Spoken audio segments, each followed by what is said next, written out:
Je me retrouve présentement dans le Bas-Saint-Laurent au Québec, plus précisément dans la municipalité de Sainte-Luce-sur-Mer, dans un magnifique chalet nommé le Chalet-sur-Mer Panorama.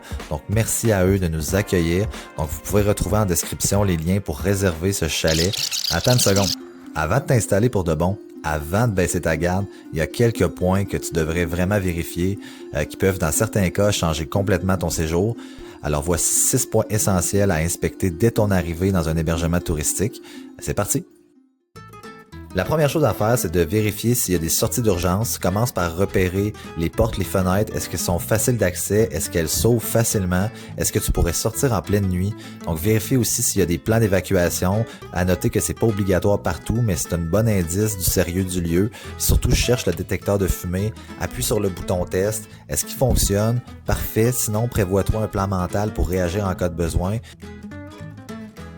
Ça peut paraître évident, mais chaque chambre devrait avoir une fenêtre ouvrable, pas juste pour la lumière, mais pour la sécurité.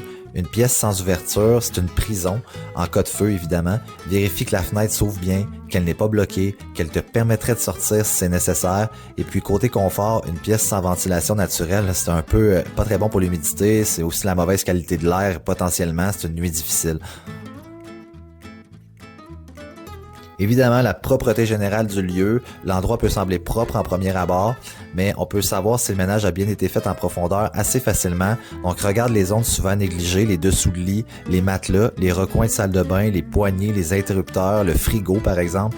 Donc des poussières accumulées, des taches douteuses ou des cheveux dans le frigo sont souvent le signe d'un entretien négligé et ça peut en dire long sur le reste. À l'inverse, un logement vraiment propre, c'est un environnement vraiment plus sain.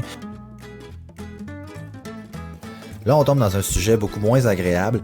Le sujet revient de plus en plus, c'est pas pour rien. Et des voyageurs ont trouvé des caméras dans des logements de location, parfois actives, parfois cachées. C'est rare, mais pas impossible. Il y a des gestes simples pour vérifier sans tomber dans la panique. La première chose, c'est pas d'être parano, mais c'est de sélectionner les appareils un petit peu suspects ou hors champ. Donc, ceux qui visent vers le lit, ceux qui visent vers la toilette, la douche, etc., etc. Donc, on ferme la lumière, on prend son téléphone, on allume la lampe de poche et là, on va scanner les objets suspects. Donc, si vous voyez des petits points lumineux, des reflets de lentilles, évidemment, ça trahit l'appareil. Sinon, vous pouvez aussi vous connecter au Wi-Fi. Donc, s'il y a un Wi-Fi, un nom de Wi-Fi bizarre, caméra 345, ça peut être le signe qu'il y a des appareils Wi-Fi déconnectés. Faites attention, ça peut être aussi des caméras extérieures. Il y a beaucoup de propriétaires qui vont se mettre des caméras, mais à l'extérieur du logement. Mais c'est vraiment à l'intérieur qu'on n'a pas le droit de le faire. Et puis en cas de doute, tu peux aussi débrancher les objets inutiles. Si t'es vraiment un petit peu plus parano, débranche le réveil matin à côté du lit, puis t'auras l'esprit tranquille.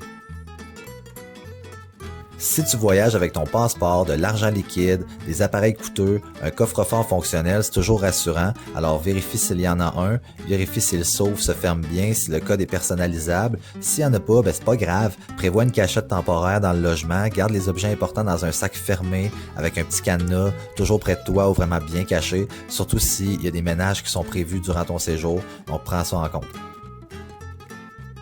Une autre habitude vraiment pratique, c'est de vérifier rapidement les électroménagers. Est-ce qu'ils fonctionnent, frigidaire, four, de vérifier l'eau chaude. Comme ça, s'il y a quelque chose qui ne fonctionne pas, vous allez pouvoir rapidement contacter le propriétaire.